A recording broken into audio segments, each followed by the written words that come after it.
เวิร์ดคือว่าเขาเสียก่อนนี่อันนี้เป็นขนาดได้ที่ของแต่ที่ควบคุมขนาดพื้นฐานที่แต่การก็ได้มีรับการก็ได้ต้นไม้เกี่ยวของ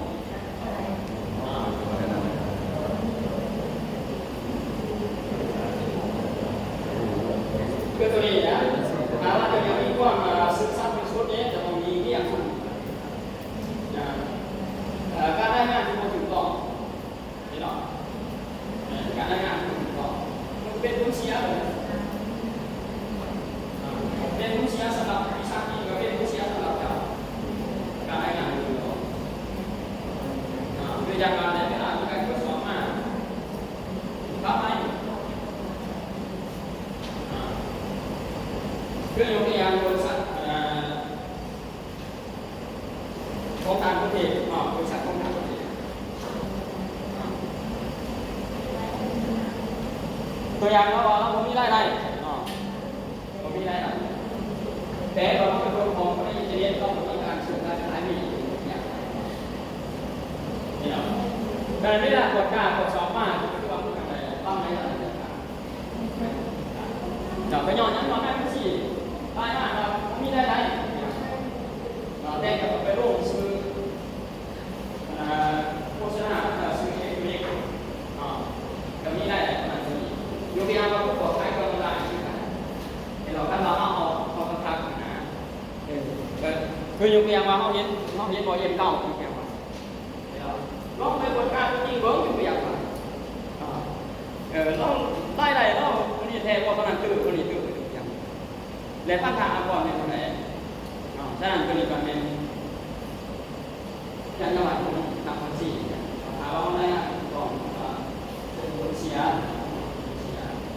ฉะนั้นการรายงานข้อมูลนี้หนึ่งนี่เป็นเจตนาสองนี่เป็นเจตนาแง่ไม่ได้ว่าเจตนาคือเจตนาเขาสิแง่ยังไงแต่ว่าเจตนาคือเจตนา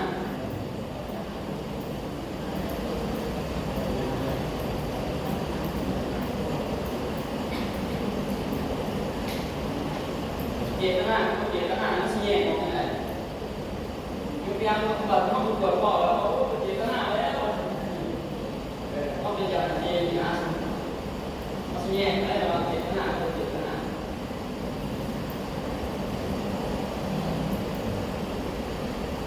การแยกว่าเจตนาคือเจตนาต้องเบิ่งสายแต่สิ่งแวดล้อมนะเจตนาเกี่ยวกับสิ่งแวดล้อมในยกตัวอย่างว่าสภาพแวดล้อมที่ควบคุมกันตัวอย่างว่าสภาพแวดล้อมที่ควบคุมกันสมมติว่าเราลูกเขาหมออยู่แม่พวกสบายเนี่ยตั้งคำถามการลงเรื่องของเราเป็นสิ่งนี้ส่วนหนึ่งคือนั่งหัวส่วนหนึ่งคือนั่งหัวแน่ว่าถามว่าสิ่งทุกอย่างนั่งอยู่ในสภาวะที่เกิดมีการเกี่ยวข้องมากกว่าแสดงความเป็นตัวเองการเป็นการเก็บหน้าการเก็บหน้าอันนี้เป็นหน้าที่หนึ่งของจัญญาบันสังสีของมีความสื่อสารบริสุทธิ์ที่สองเทียงข้าง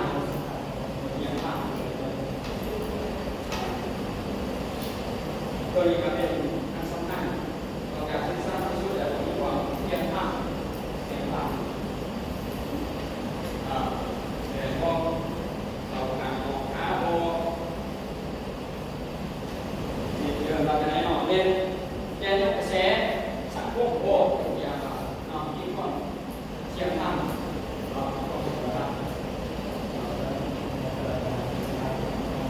ยกตัวอย่างจากนั้นที่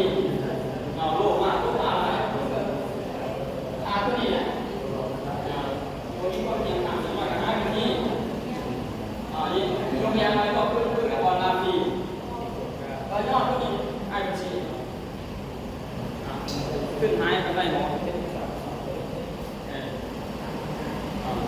ขั้นตอนไหนเอาน้ำมันไปเบิกจ่ายเอาไปแน่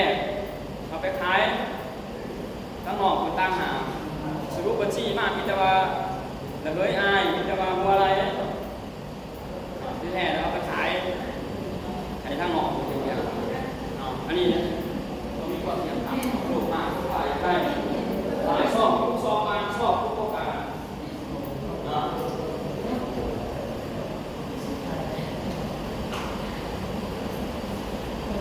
อันที่3นี้มีความรู้ความสามารถด้านวิชาชีพและมีความระมัดระวังอย่างเหมาะพอความรู้ในตัวนี้หมายว่าด้านวิชาชีพมันนักบัญชีนี้ยากน้อยสุดตรงที่ความรู้พื้นฐานด้านบัญชีนอกจากความรู้พื้นฐานด้านบัญชีแล้วเนี่ยความรู้เกี่ยวกับระเบียบกฎหมายที่เกี่ยวข้อง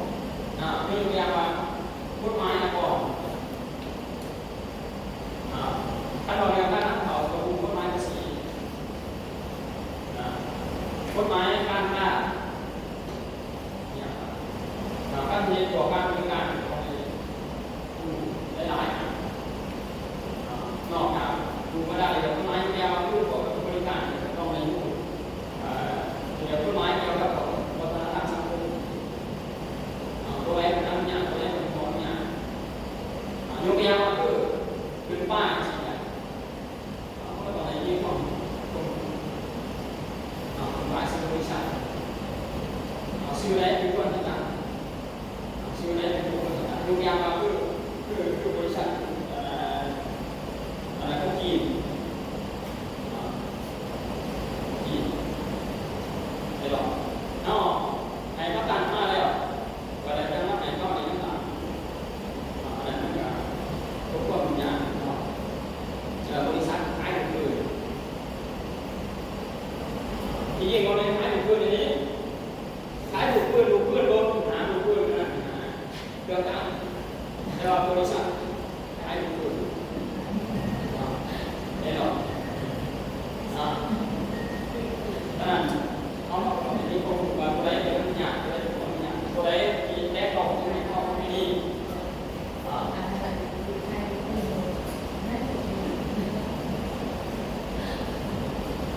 อย่างนั้นการรักษาความลับของวิชาชีพ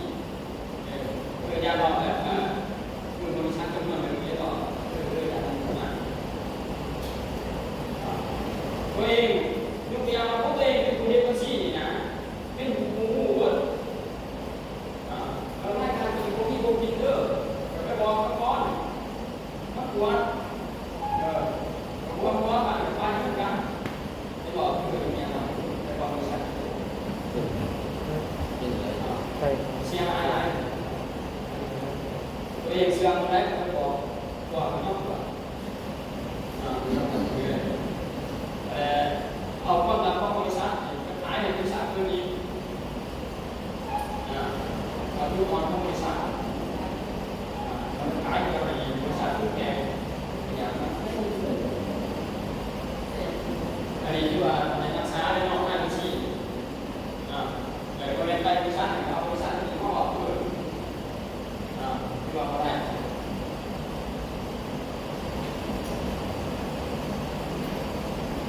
กรณีตัวที่หาพฤติกรรม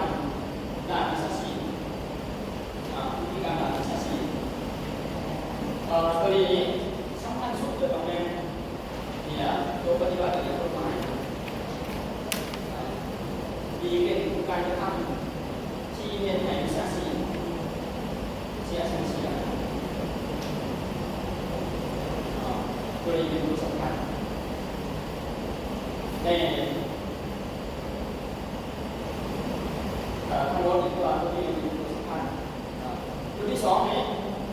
การในการเรียนการตลาดการโฆษณาองค์กรเรียนในเสียชื่อเสียงการวิชาชีพมีความสื่อสารจริงใจและองค์กรก็เป็นบอกเพิ่มว่าเป็นจริงคือบริษัทไม่ยอมสั่งการจะเน้นบัญชียอมเป็นนักวันยอมสมมตินักวันก็ห้ามประกันเลยไอ้บอกบริษัทมาหากันบริษัทบัตรถือบ้านไหมโอ้50 ถุ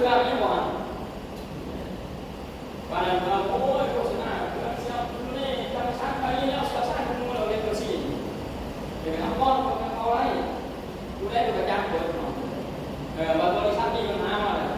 พอไอ้ปัญหาของเราแน่ก็ปิดโทรศัพท์อีกแล้วอยู่เนาะนี่ต้องลงมือเนี่ยต้องมีการพัฒนาสัดส่วน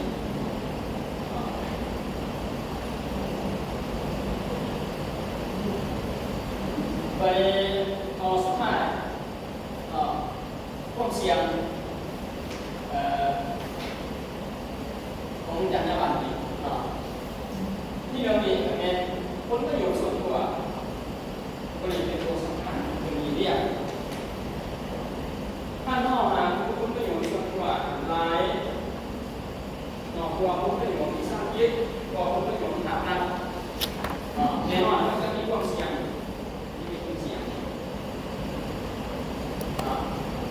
เด็กๆผู้ฝ่ายที่ต้องเสี่ยงยกเป็นภาระเราต้องดูกันการจะเห็นผลประโยชน์ส่วนตัวหลายที่ต้องเสี่ยงเดี๋ยวเราดูอย่างเราที่ไม่ได้อย่างนั้นนะแต่ช่วงมันก็ถูกมากในประเทศไทยคือแต่ก่อนเจ้าหน้าที่มันชี้เจ้าหน้าที่ก่อนว่า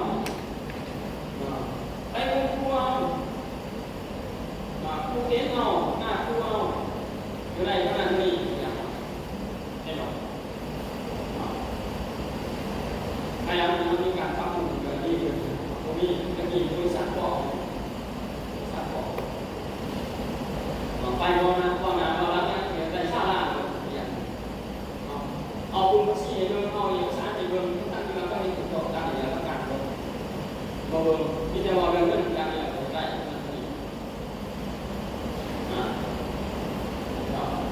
มีเนี่ยคนประโยชน์ส่วนตัวแต่ที่สองนี่เป็นตรงนี้ต้องเริ่มตัวเองขึ้นเนี่ยอยู่เรื่อยๆพอเวลาย่างแล้วต้องเป็นผู้เรื่องเก่งเป็นผู้เนื้อโมเพราะว่าผู้งานมีความเสี่ยง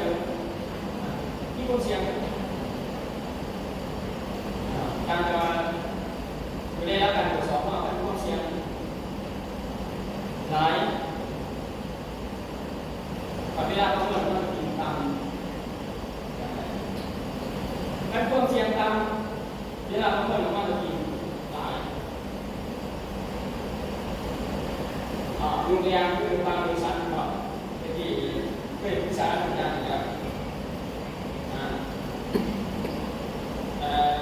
อาจารย์ลองเอาร้านที่อยากให้มีอาชีพคุณนายอาชีพในเล่าคุณโซดกับในเล่านายอาชีพทั้งร่วมกับในเล่าอยากเป็นเล่าที่สอง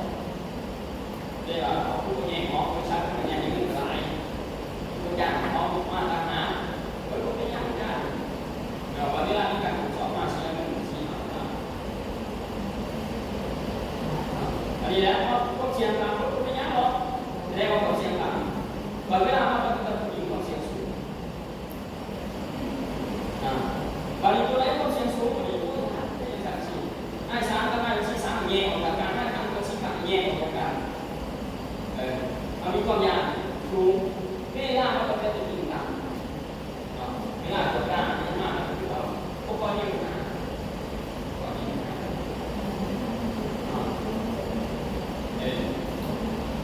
นั่นก็ในทางชีวิตในทางปฏิบัติจริงในทางระบบชีวิตกันยกตัวอย่างมาสุขภาพมองสุขภาพการมองประเมินความเสี่ยงสูงทุกอย่างไปอย่างปลอดภัยขาในบริการด้วยความปลอดภัยแสดงว่าประเมินความเสี่ยงสูงเวลาการไปปลอดภัยแต่ประเมินความเสี่ยงต่ำด้วยพยายามรอท่านดูต่างได้รอต่างขนาดก็เลยมีความเป็นประเมินดี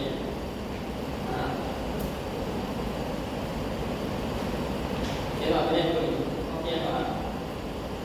เริ่มการประเมินเป็นดีไซน์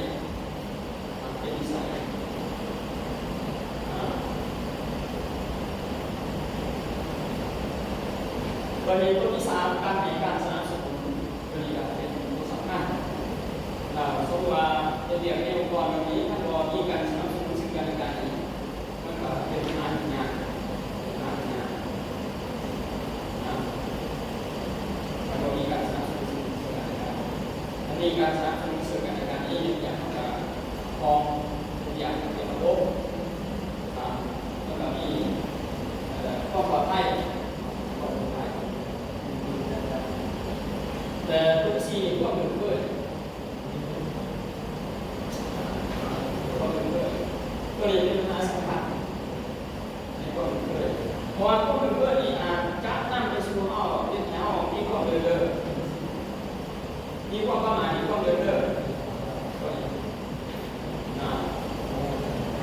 ก็เป็นเกิด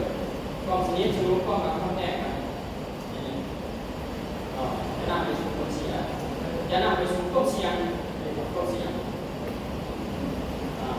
แต่ยกตัวอย่างว่าสมมติว่าที่เอาลูกประกาศโอ้ยก็เสี่ยงความแน่บริษัทมันมีปัญหาก็เกิดความสนิทสนมมีความเสี่ยงแต่บางเรื่องก็เย็นอยู่กับเองคือวันนี้บางทีเห็นบอกที่มันประกาศมาเพื่อของเนาะแต่ก็ต้องมันก็ต้องอยากใช้อยู่แต่ว่าที่จริงเดี๋ยวว่าจะต้องมีต้องมองเงี้ยเจ้าเลี้ยงอยู่แต่เจ้าเลี้ยงเราก็ดีกว่าแต่ว่าวันนี้เนี่ยก็เป็นความสนิทสนมความรักความแท้เลยนะที่ใช้คนหน้าเอาขึ้นเนี่ย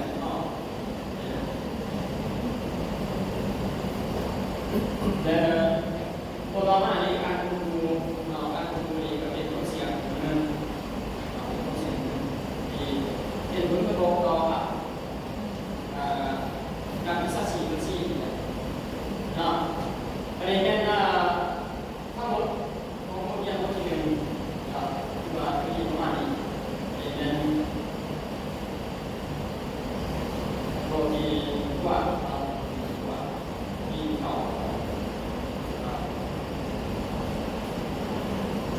นอกจากนี้เนี่ยที่น่าเสีย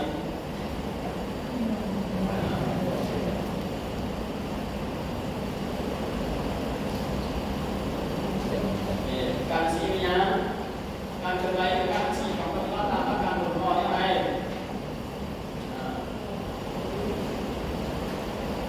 ที่ประมาณนี้เป็นนอกสำหรับพวกที่เราควบคุมเป็นพันตลาดการชี้เขามีไม่ได้เกี่ยวกับกับพวกนี้ย่างอีกนาทีหนึ่งเพราะว่า11 โมงสิเด้อ